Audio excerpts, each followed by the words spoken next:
Hello and welcome back to another video on the Watford Analytics channel. Today we're going to be looking ahead to the next game, Monday night again, against West Brom away at the Hawthorns. Another tough test for Rob Edwards' new look Watford side. Interesting one, it's going to be a bit different, away from home obviously. We're going to see a little bit of a change of approach most likely, but also coming up against a team which plays a little bit differently than us, and Sheffield United in turn as well. Different formation, different setup, different kind of principles and how they play. And yeah, it should be quite fascinating to see. So how we kind of go for this video, we're going to look at the opponent, obviously being West Brom. We're going to talk about strengths, weaknesses, transfers that have come in this off-season, how they play, how they'll probably look to play against us, and how those two teams match up, and where we could possibly see this Watford team get come away from the Hawthorns with 3 points. Ideally, obviously, is what we all want. So we'll start off with the last game. We'll start off with the transfers, So West Brom coming into the season, we had an idea based on their kind of situation, parachute payments starting to dry up or decrease, and we've also got some kind of wage reduction to take into consideration, and we knew the budget was going to be low, so we expected to see a little bit of free agency work, and that is actually where they did quite a good job, I'd say, in terms of the free agents they brought to the club. Obviously, when it comes to free agency, you're not paying the transfer fee, you often make up a significant portion of that in the signing bonus, and also the wages are often reflected in that by being a little bit higher than what they may get under normal circumstances, through a normal transfer. So it's a market that we've wanted Watford to operate in on occasion. I think this year it's somewhere we would have liked to have seen Watford work in. Again, two players in this team, two big free agent signings, the two players that I think we'd have quite fancied at Watford. But yeah, that's just not how we operate, and West Brom saw fit to do so. But they did quite well, I'd say. So we'll go ahead and look at those right now. Okay. Alright, so transfers, here we go. So in terms of outgoings, the players they lost were players they were expecting to leave. Andy Carroll, obviously kind of a short term. Keeper has gone after his loan expired, his contract was done. Romain Sawyers. I like Sawyers, good championship midfielder, but just wasn't kind of deemed surplus requirements. And then Sam Johnston, who obviously went on a free to Palace, his career has kind of stalled a little bit. But in terms of incoming, Yokuslu from Celta Vigo, which is a good player to bring back and have that extra kind of body in midfield, who's adds something a little bit different to what they have. But then you kind of look at the other players. Malumbi brought in, young prospect, thought quite highly of. Didn't have a great game against Middlesbrough, I'd say, but still. Swift, we know John Swift. Most fans that kind of had any sort of viewing of the Championship over the last few years were of John Swift. Done extremely well in the bad Reading team last year. Has been creative, had a few injury concerns, but since his move from Chelsea, he's really operated well in the Championship and just kind of established himself as a really productive, solid attacking midfielder, and I like him a lot. He's someone that I think could have brought something to this Watford team, but clearly we're moving in a different direction and didn't see him as an option. But another one is Jed Wallace. Again, fans of the Championship or kind of even just mild interest in the Championship have probably heard Jed Wallace's name. Been at Millwall for quite a long time after Portsmouth. I think it was straight from Portsmouth to Millwall. But he's been someone that, again, has been extremely productive. He's a good goal scorer. He can take free kicks, whether that be shots on goal, delivery. Very good. He plays on the right predominantly, although he can play centrally. But from the right-hand side, he's a creator. So when we got relegated last time, he was one that we looked at as a potential to replace Ismail Assar. At least, I say myself, and I think in the Watford Buzz podcast we talked about it. But whilst very different in terms of how they play the game and where their strengths and weaknesses lie, he's someone that does offer a lot from that right-hand side, and someone that West Brom, I think, will rely on quite heavily or use quite heavily this coming season. So I think recruitment-wise, considering the budget they had, they've done a really good job bringing in players that can play now. Obviously, you look at the age range of the midfielders they brought in, bar Malumbi, and they're in their prime, they're peak players. It's a good time to pick up players in free agency, I'd say, for that reason. But yeah, quite impressive. Now, in terms of the style of play, the shape, and so on, when Steve Bruce came in, he tried to navigate away from Ismail's back three, and tried to come in with a four at the back. It didn't work. They were leaking goals a little bit. and that he ended up reverting back to that 3 at the back system, which he stuck with for the remainder of the season. Things did get a little bit better, but against Middlesbrough and seen in pre-season as well, he has tried to bring that back 4 back into place. He's got some good players to do so now. They've got some decent fullbacks. Dara O'Shea, I like as a centre-back. Semi Ajayi, I think, is a really good centre-back. Their promotion season a couple of years ago, I thought he was fantastic. He often played in midfield previously before moving to West Brom. But he was really solid, and I liked him a lot. I think they've got a good player there, and hopefully for them he excels and kind of captures some of that form back, 'cause he struggled a little bit in the Premier League. But yeah, we've seen that back 4 shape, more traditional. Obviously, we know Matt Phillips on the left. He can be up and down for me. He's not consistent, but the right-hand side, middle striker, that 3, that unit right there, really solid. Jake Livermore, we know what he is too, but that 3 as a creative threat on that right-hand side, I think you're going to see a lot of the creativity come from that position. And it's one that we've got to really watch for, especially if we're still a little bit hampered at left wing back. We're not entirely sure yet. We'll get into that, of course. But that's the kind of shape we're starting to see from West Brom. So Steve Bruce has tried to kind of go back to what he originally wanted to do.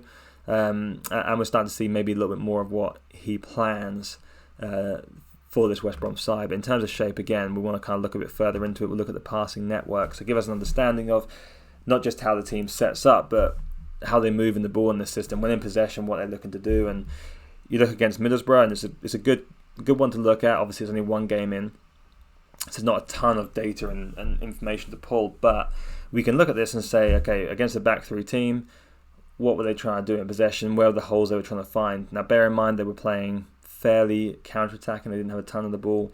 They were looking to play quite direct, but what does become quite apparent, you look at the thicker lines here, that's indicating higher quantity between the connections. So that right-hand side, in terms of the centre-back, Furlong and Ajayi getting the ball forward, and also Wallace. But Furlong and Wallace being fairly advanced, you see Matt Phillips is relatively deep actually in terms of positional play when receiving the ball and using it. But Grant, Wallace, Swift, there's a connection, and they're looking to feed that right-hand side. That's where the creativity comes from. When he gets the ball on that right-hand side, that's when the options open up. We know Grant, again, he's well-known striker in the Championship. He's a good striker, and I'm sure he'll be looking to score at least 10 plus goals this season. He's someone you want to be scoring a lot of goals. And they've got the ability to find him, which is dangerous for us, for sure. So in terms of setup, that's something we've got to be aware of. How do we operate on the left? How do we kind of stop that? And how do we kind of close those key players down in Swift and Wallace and Grant as well? It's going to be a real question for Rob Edwards and a big test for him. In terms of those numbers, I want to look a little bit more at Swift actually, because I want to kind of highlight for you, kind of positional wise, you see he does cover a lot of ground. Defensive positions, midfield area, obviously getting a lot of touches, but also active in that box. You see him on the right hand side, he's getting touches in there, he's supporting that wide play with Jed Wallace, allowing some build up. He's getting touches, 43 touches is decent for the position he's playing. He's winning his duels. Aerial duels is not even competing, but he's not someone who's going to be a threat from the air generally. He's more of a ball player and an attacking midfielder, likes to get in the box, get shots away. But box activity is something we have to be aware of, especially when we are playing against that sort of style of player. He's going to kind of be making those late runs into the box when we're most likely playing with a 2-man midfield. How are we going to compensate for that? It's going to be interesting to see. But in terms of our shape, we'll look at shape and we'll kind of discuss how the two teams will probably set themselves against. Actually, I'm kind of jumping around a little bit here, but in terms of XG as well, we'll use the InfoGoal model. I prefer it to the Y-Scout one, but that had them down as 1.52. They had some decent chances in the box. Jed Wallace, 33% probability. Swift, that was actually a disappointing effort from Swift, or should have put it away, but 27%. 84th minute, but the goal came through John Swift again in the box, 36% probability, and yeah, it was a good goal. So Middlesbrough had some big chances though, and yeah, what more should have been probably tucked away as well. But yes, that was kind of the XG. I thought it's worth looking at. We'll keep track of the XGs obviously as we're talking about these games and so on. But so lineup, obviously Watford in yellow.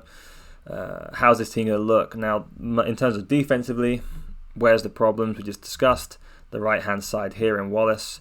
You have advancement of the fullback in Furlong.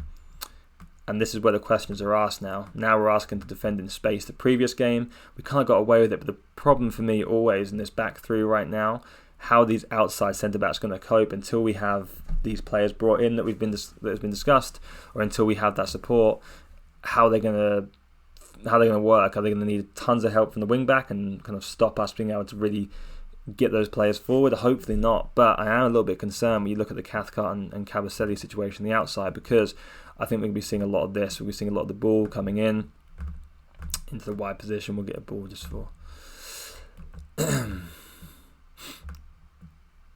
Okay, so then how often are we be in this position? How often we be trying to quell that attack? We'll be able to show Jed Wallace outside, but he's going to be looking inside, and this is where this build-up's going to come from. Are we going to be disciplined in these situations? Probably. Can we contain? I think we can contain. We're going to have two more defensive midfielders than the most likely, if we're going to start very similar to how we did in the previous game.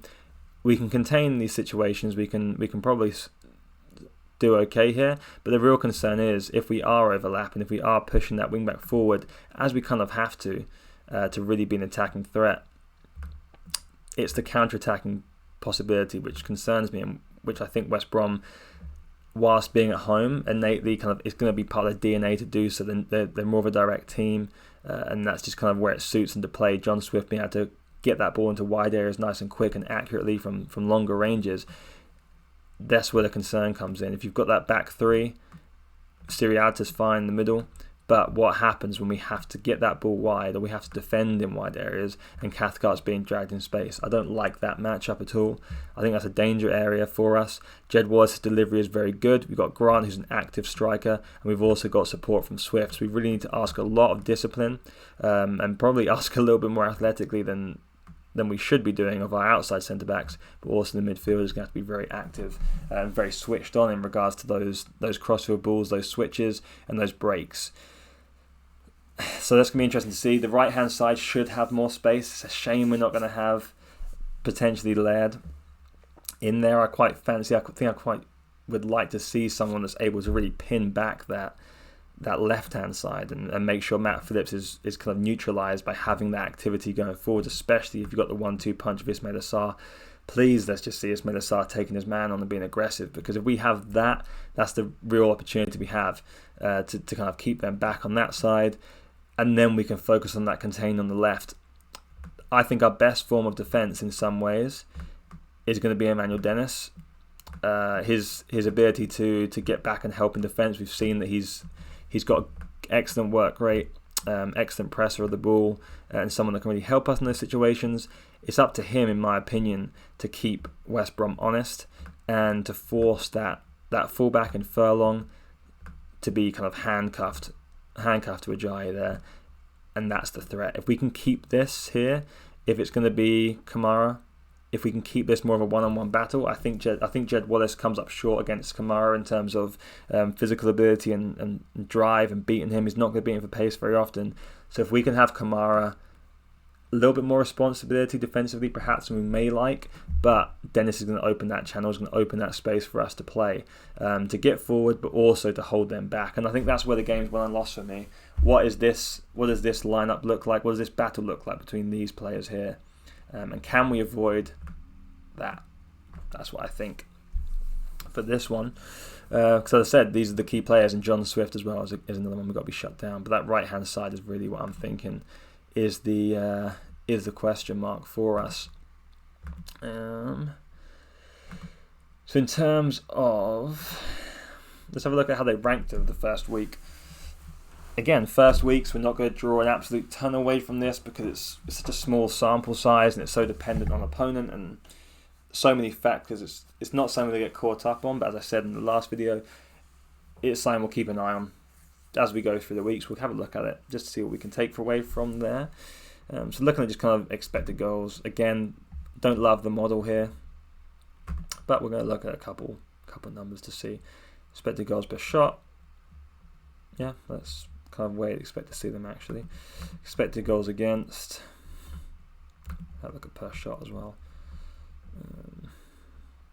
Nothing massive to take away from West Brom really on that one. Again, it's kind of a little bit too early, but we'll still look regardless. Dribbling. So how they compare dribbling, because this is something that we're obviously very heavy on, especially when we have this front three in place, such as now. And why isn't it giving me the list? There you go. So dribbling wise, pretty middle of the pack. Nothing crazy. And I'm looking at the wrong season.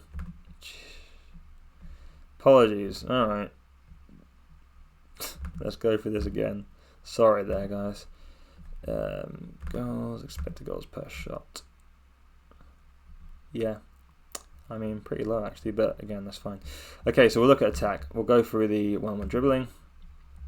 Obviously, we're right at the top there. Success-wise, we're pretty high considering the quantity there. But per 90, West Brom right down the bottom and not carrying the ball that much. And I think part of that's going to be the fact they've got a little bit of a different right side than Wallace. Phillips you'd expect to be carrying more than anything. But Wallace is going to be less so. Although I say that, and he's got, well, I guess per 90 isn't that much different. Interesting. Okay, touch in the penalty area. How active can they be in the box per 90? Yeah. 16. Okay, so around the same as us. And then construction we'll look at real quick. Key passes.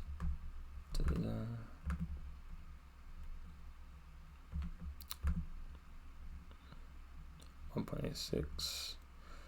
Again, we won't take a ton away from this, guys. I just want to keep a tab on it and see kind of how things balance out. We won't spend forever on here, though, because I know it's not the most entertaining. But I'm just curious whilst we're here. Progressive run is often a good indicator. I like progressive run as a metric as well. We're actually just above us. And then I'll look at just a little bit of defensive stuff for us real quick, which is going to be, I want to see challenge intensity, which is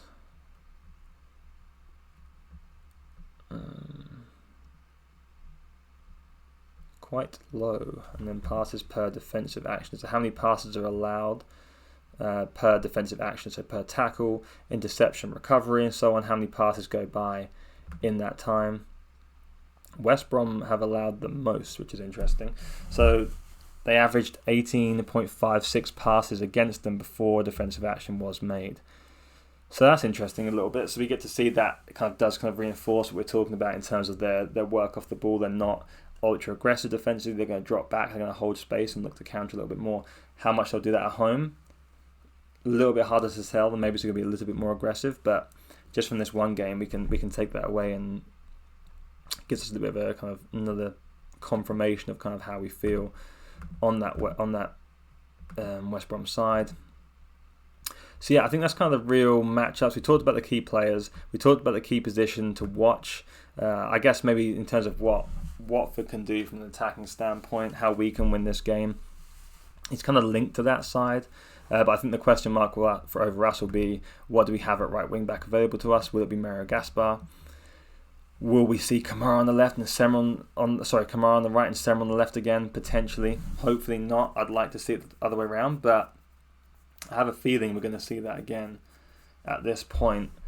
Maybe we're not going to feel comfortable to start Mario Gaspar. Maybe Mario Gaspar playing the right centre-back position. Maybe we'll see Gaspar right centre-back and then the left and right will be the same as the last game.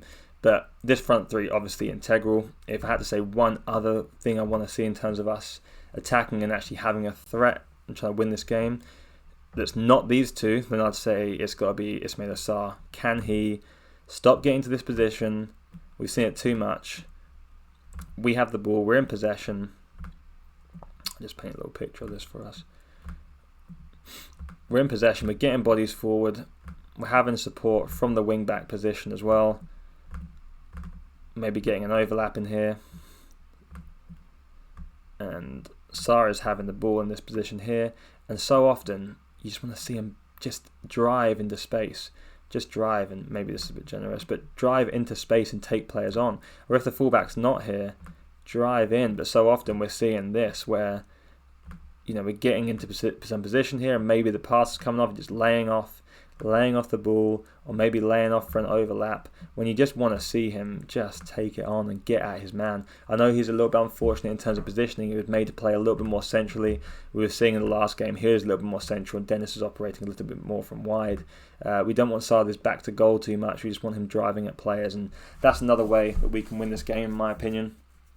They're kind of two strongest points to our team. That kind of wing play and that ability to drive at players into the box, and we saw that from Sarr last time in the Championship. He was effective. You think about that game against Reading, driving at the box and taking shots, not just slowing things down and stopping and playing it back, or kind of maybe you'll get across into the box, but it's something we could be a little bit sharper on, and something Sarr I think needs to re-add to his game after not having it for a little while.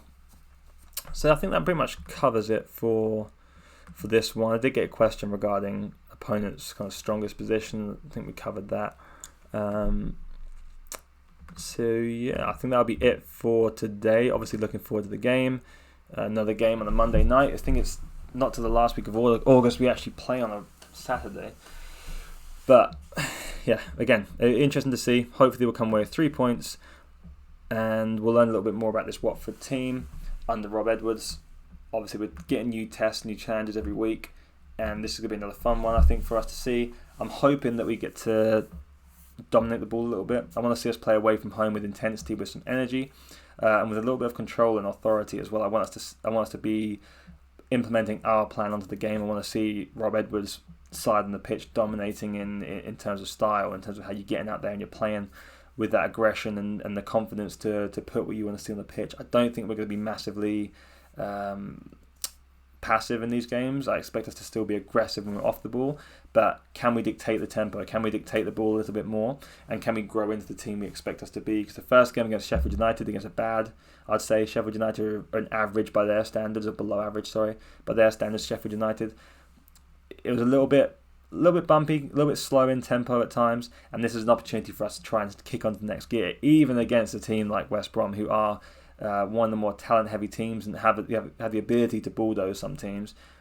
I think I still want to see us play in that manner. I think we need to, and it's a good opportunity to do so. So, yep, so that's all for now. I'll be back straight after, hopefully, pretty close after anyway, quicker than this week, after the West Brom game. Hopefully, again, discussing another 3 points, another victory for the Hornets. So, thanks again for watching this one. As we go through these videos, I'm going to get a little bit more into them.